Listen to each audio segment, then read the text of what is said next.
आज अपन पढ़ते हैं पुरुषार्थ का थर्ड काम।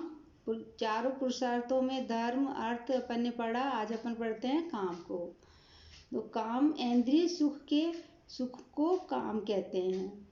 काम मनुष्य जीवन की सहज प्रवृत्ति है जो उसके इंद्रिय सुख से संबंध है। परिवार और समाज का उत्कर्ष काम द्वारा ही संभव है। काम में कामना और वासना का समावेश होता है। इन दोनों प्रवृत्तियों में स्नेह, प्रेम, वात्सल्य, अनुराग, सौंदर्य, प्रियता, आकर्षण, इंद्रिय सुख और यौन संबंधी इच्छाओं की तृप्ति होती है। संतान प्राप्ति, परिवार और वंश की निरंतर वृद्धि व पितृ ऋण से मुक्ति काम के कारण ही संभव है। किंतु काम के वशीभूत होकर धर्म को नहीं छोड़ा जा सकता या नहीं छोड़ना चाहिए। कौटिल्य के अनुसार बिना धर्म और अर्थ को बाधा पहुंचाए इसका पालन करना चाहिए, काम का पालन करना चाहिए। मनुष्य के जीवन में काम का अत्यधिक महत्व माना गया है। व्यक्ति अपनी विभिन्न इच्छाओं की तृप्ति काम के द्वारा ही करता है। इच्छाओं की संतुष्टि न होने पर उसमें तनाव, आक्रोश, क्रोध, निराशा की भावना उत्पन्न हो जाती है, जिससे उसकी स्वाभाविक प्रगति रुक जाती है।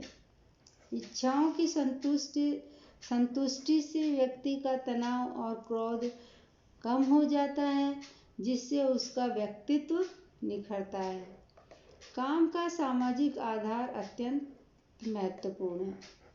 विवाह के माध्यम से पति पत्नी के संबंध तथा प्रजनन के माध्यम से पारिवारिक और सामाजिक निरंतरता काम के सामाजिक आधार है।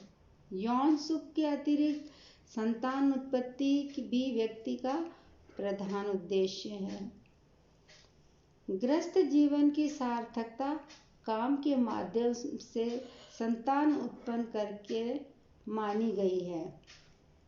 इसे पति पत्नी में प्रेम, संतानों के प्रति स्नेह, आत्मीयता और प्रियजनों से अनुराग होता है। अतः काम मनुष्य का तीसरा पुरुषार्थ है, जिसका उसके जीवन में महत्वपूर्ण स्थान है। उसकी मानसिक, शारीरिक, इंद्रिय परक आनंद अनुभूति संतान उत्पत्ति काम के माध्यम से ही होती है। चौथा पुरुषार्थ है मोक्ष। तो भारतीय हिंदू दर्शन में मानव जीवन का अंतिम जो लक्ष्य है वो मोक्ष माना गया है। विभिन्न दार्शनिक समुदायों ने जीवन मरण के संबंध से मुक्ति को मोक्ष और अमरत्व, निश्चय, कैवल्य, अपवर्ग आदि नामों से अभिव्यक्त किया है। प्राचीन विचारकों का मानना था कि तृष्णा, इच्छा और अहंकार पर विजय प्राप्त किए बिना मोक्ष संभव नहीं है।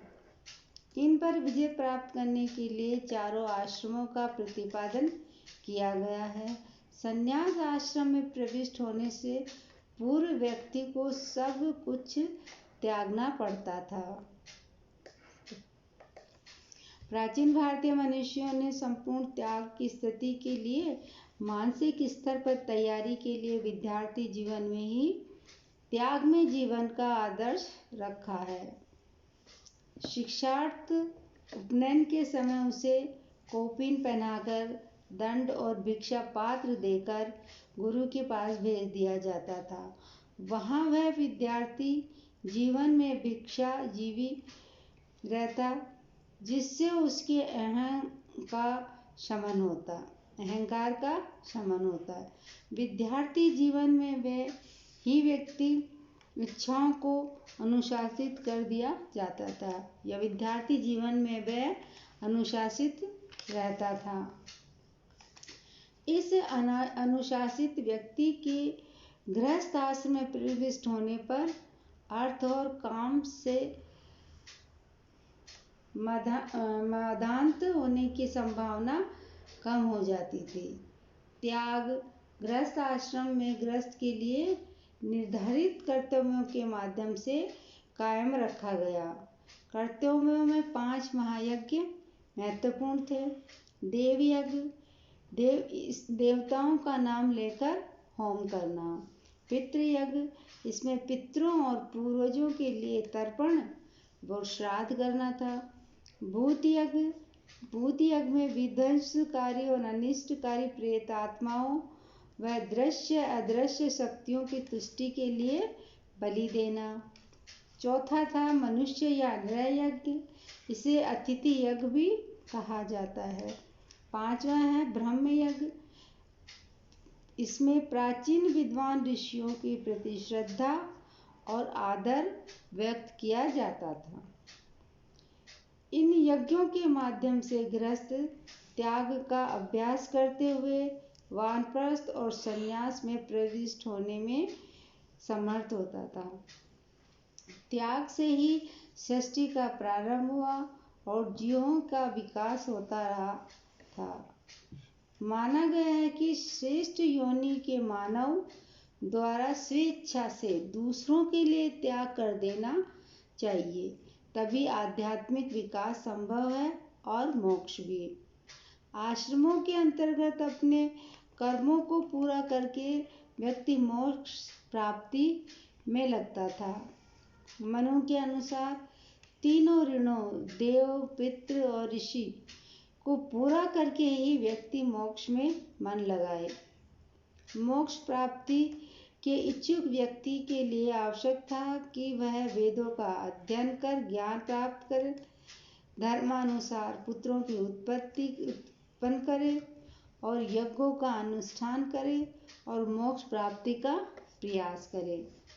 गीता के अनुसार जो लोग समबुद्धि से ब्रह्म की उपासना करते हैं उन्हें मोक्ष प्राप्त होता है।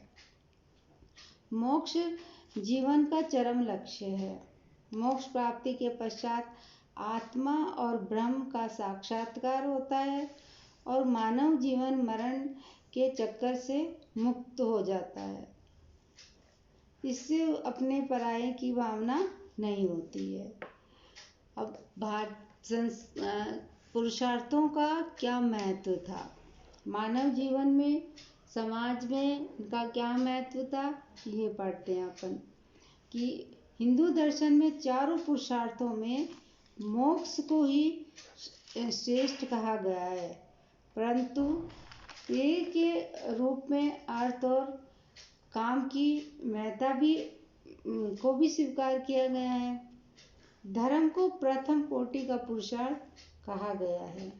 प्राचीन भारतीय विचारकों ने परलोक और मोक्ष को ध्यान में रखकर अर्थ व काम को उचित महत्व दिया और धर्म व मोक्ष से मर्यादित किया, जिससे मानव मोक्ष के लक्ष्य को भूलकर इन्हीं में लिप्त न हो जाए।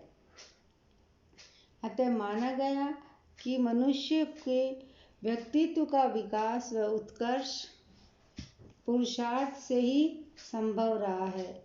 इसका सामाजिक, धार्मिक, आध्यात्मिक और आर्थिक उत्कर्ष पुरुषार्थ से ही होता है।